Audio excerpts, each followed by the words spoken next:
Hi, everybody. My name's Rob. I'm a physical therapist. We're with Wasatch Physical Therapy, and we're coming at you live today.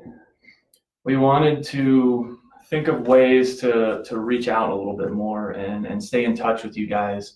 We're all sort of quarantined, stuck at home, going a little nuts, at least if you're like me, being stuck in your house. So we wanted to start coming on here and just engaging with you guys a little bit more.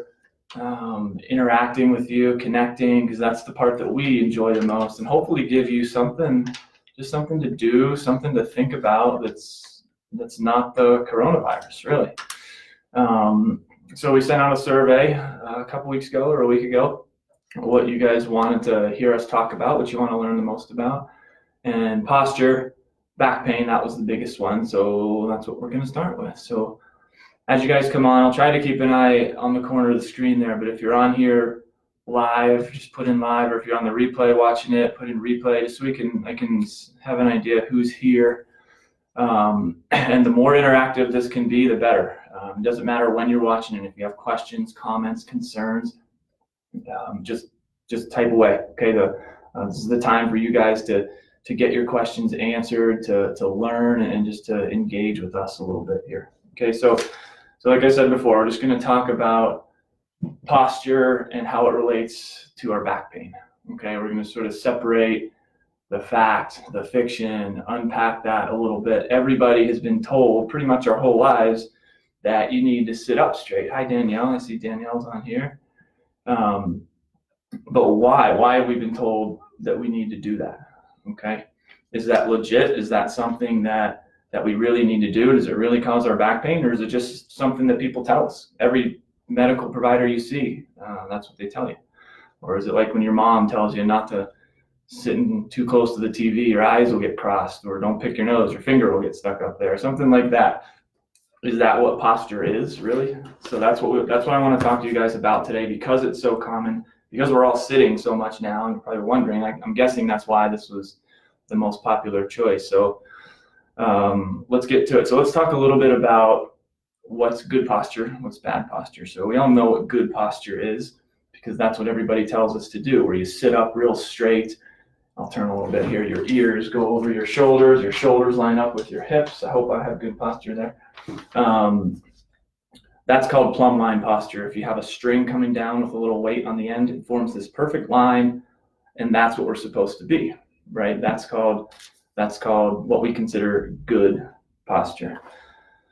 But why is that good posture? That's sort of the most important question.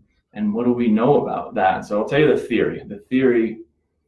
And if you're on here watching at any time, if you think you have good posture, if you think you have bad posture, just go ahead and put it in the comments. I'm just curious where you guys think you're at. And if you have back pain, let me know when you comment that. So the theory is we sit in this perfect posture. We're all lined up in this neutral spine, is what PTs will call it, that all of the tissues, the muscles, the ligaments, everything is relaxed and in this sort of perfect environment where it's not too tight, not too loose, and everything can just be in its most efficient state.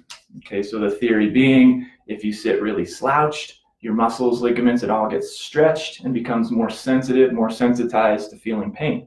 That's why a lot of people will say bad posture will cause your back to hurt. The other piece of it is sitting with your spine in that bent, flexed position. It puts more pressure on your discs. That's theory number 2. Okay, so fortunately, a lot of people have studied this now, okay? And it's not quite working out the way everyone has thought it to be. So when you sit upright, most studies are showing 10 to 15% higher forces through your spine, okay, which kind of makes sense if you think about it. Your muscles are all turned on. It's kind of uncomfortable to do, but it's sort of the opposite of what we used to think. There's actually, in some people, more forces through your back when you're sitting up straight. And the other piece of it, of making the muscles stretched and kind of sensitized, they've also found that to be the opposite case, especially in the neck and the back. People that have the worst posture, you can push on them as hard as you want, and it just doesn't hurt them. Their tissues actually become less sensitive. Okay, that's sort of an important distinction to make, because That's sort of the guiding principles behind why everyone tells us to sit up straight all the time. Okay, and if that's not working out, it can make us start to question it, I guess is what I'm getting at. Okay, hi Scott, hi Ashlyn, a couple other people joining here. So the good posture, bad posture thing, the theory behind it's a little shaky. We can just accept that at least. So what's normal posture? How do most people sit? Do most people have that perfect plumb line posture? And fortunately, a lot of people have studied that as well. And the answer is no. There's no normal distribution where there's one posture that everybody has. We don't know what a normal posture is. It's more of a continuum. There's such variety that it's just there's not one posture that a predominance of us have, okay? And the last study I read had 400 people, and you know how many had that perfect plumb line? 0. Not a single person had that perfect ideal posture. So it sort of begs the question, like, why are we trying to tell people that they have to have that perfect posture? It's like if you have a horse and you're trying to turn it into a unicorn or something, it just doesn't exist. You're trying to create something that doesn't exist. Okay. Hi Danielle, hi Scott. And yes, I realize I'll just go ahead and answer the question in your minds. A unicorn was a stretch of an analogy. I get it, but you're getting the live version. It's the first thing that came to my head. So you get what I'm trying to say, that you're shooting for this ideal that nobody really has.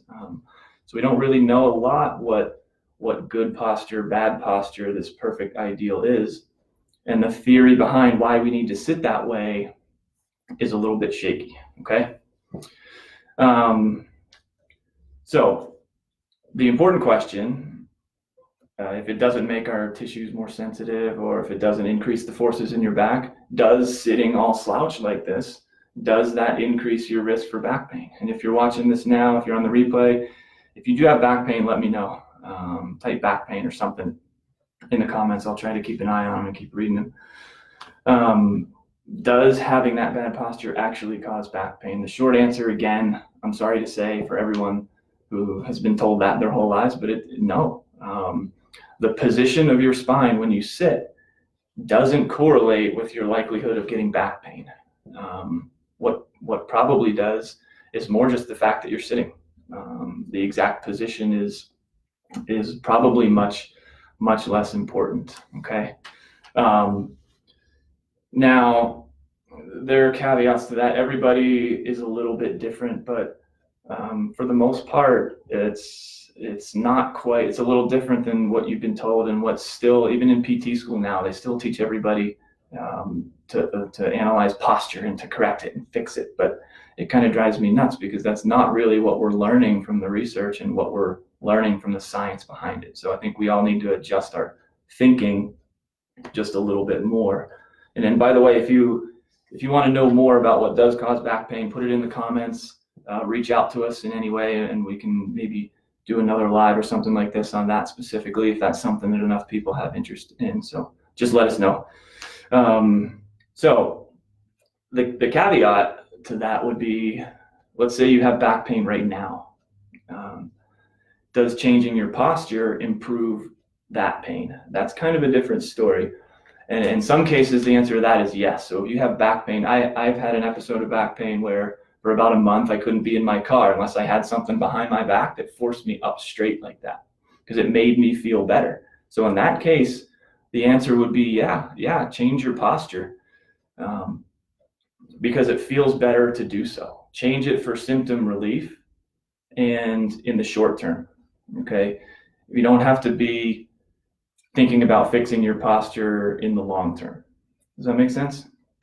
If your back hurts and it feels better to sit up, then sit up. But just understand that your posture and how you sit, that's just you. And there's no norm that you need to try to strive for. And you certainly don't need to have your posture fixed. Does that make sense? Does anybody have questions so far, concerns? Let me see what we got here. Danielle says, what are your thoughts on back braces for posture? Yeah, there's a lot of things. They make, really, it just squeezes you tight and maybe pulls your shoulder back. There are some things where you need to brace, like severe scoliosis, things like that.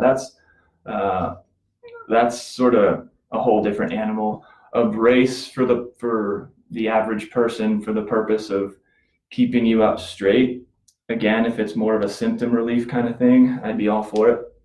I think a lot of those things, the braces in general, especially, like using a neck brace or anything else, using them for the long term kind of lets your muscles off the hook. So if the goal is to, like we said before, if sitting is maybe the prime driver for your back pain, instead of giving them a brace for their posture, I might be more inclined to tell them to get up, go walk around the house once every hour. So the postural shirts, taping for posture, postural exercises, all of those things work. All of those treatments have value.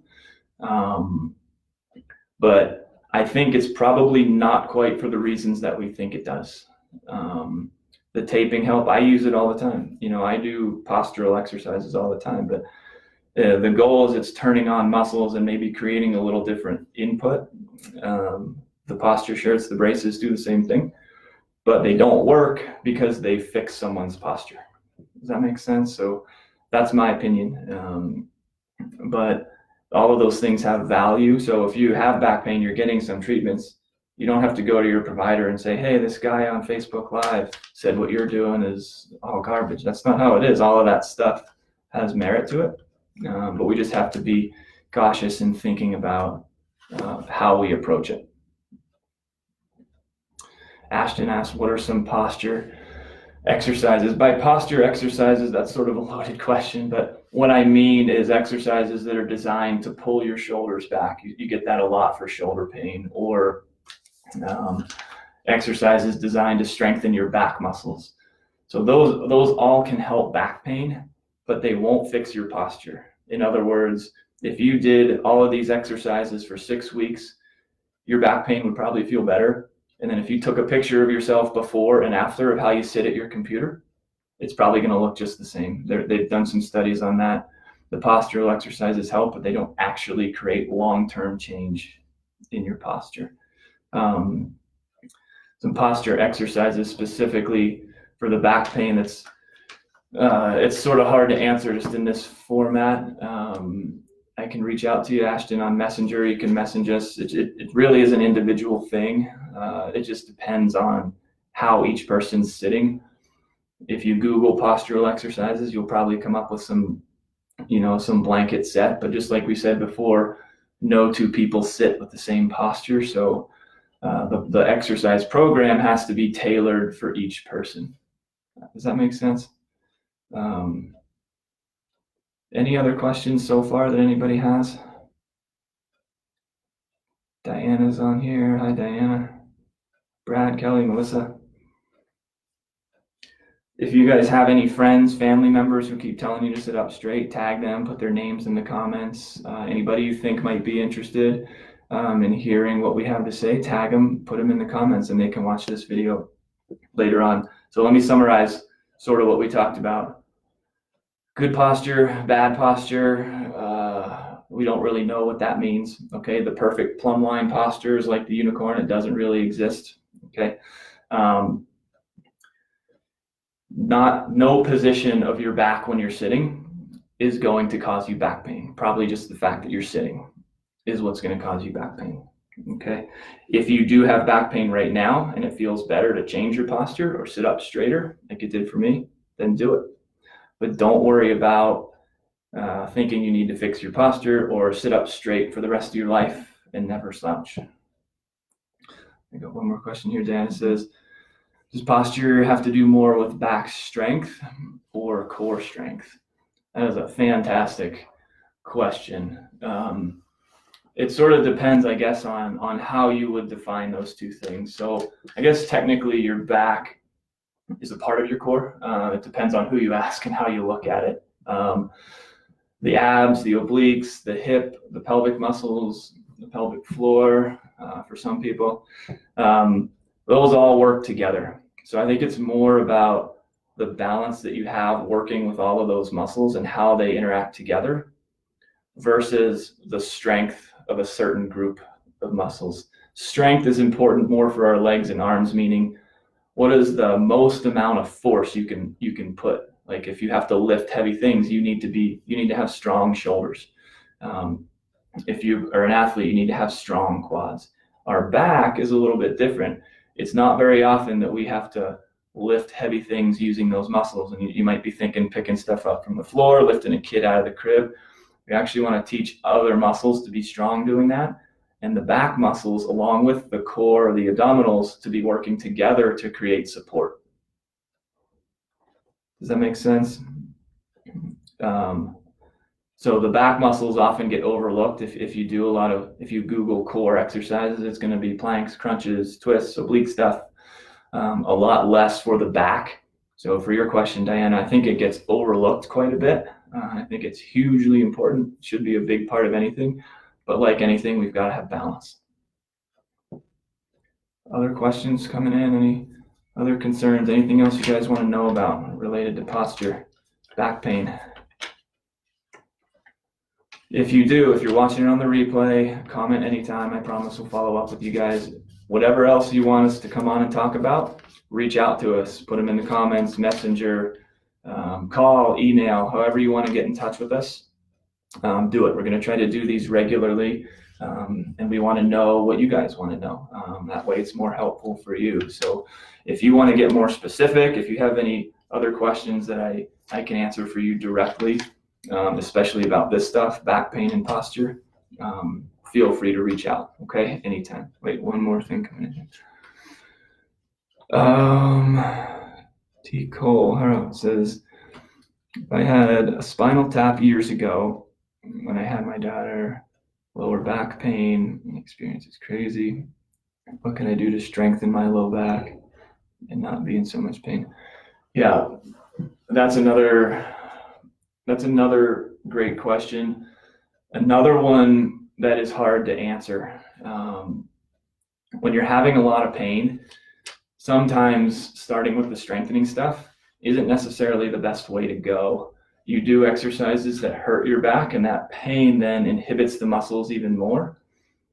And then it kind of defeats the purpose of strengthening, and you'll find you end up just sort of spinning your wheels a little bit. So sometimes you have to take a step back and work on basic mobility and just get some building blocks back, just some basic timing, showing your body how to turn on the right muscles, how to activate the deep stomach muscles, how to activate the pelvic floor, how to activate the back muscles. Then once you can turn them on, then you can strengthen them and start to push in a more traditional exercise approach. Some people who've had pain for a longer time even have to go a step farther back. The muscles in the back are so tight that you have to teach them to turn off and relax. And then you teach them to turn on again, and then you can strengthen them and load them. So it's sort of a process like that, and it's very individualized. It's very tailored to the specifics of what's going on with your body. A lot of times if you go to PT or work with a trainer or do things, you get kind of a blanket set of exercise for your back pain, and it just doesn't work. And I know it sounds like I'm being a little vague, but it really is specific to your back. So send us a message, and I'm happy to, or give me a call here in Farmington. I'm happy to dive into that with you a little bit more specifically, but it would really just depend on what's going on with you and your body specifically. Let me scroll down here, see if we got anything else. I'm loving the questions, guys. Keep them coming if you have anything else. You can hang out here for a few more minutes. I don't have any actual work to do today, so. Brooke just joined. Okay. Again, tag anybody you think might be interested in seeing this. Put in any questions anytime. Reach out to me anytime. I'm happy to talk to you about your specific situation. It'd be better done in more of a one-on-one scenario. So again, my name is Rob. I work in our Farmington clinic. Call us there. I'll keep an eye on these comments, email, however you want to get in touch with us. Today we talked about posture, and picking your nose and unicorns and answered some questions. Hopefully more about posture. All right, you guys, thanks for watching, and we'll see you next week.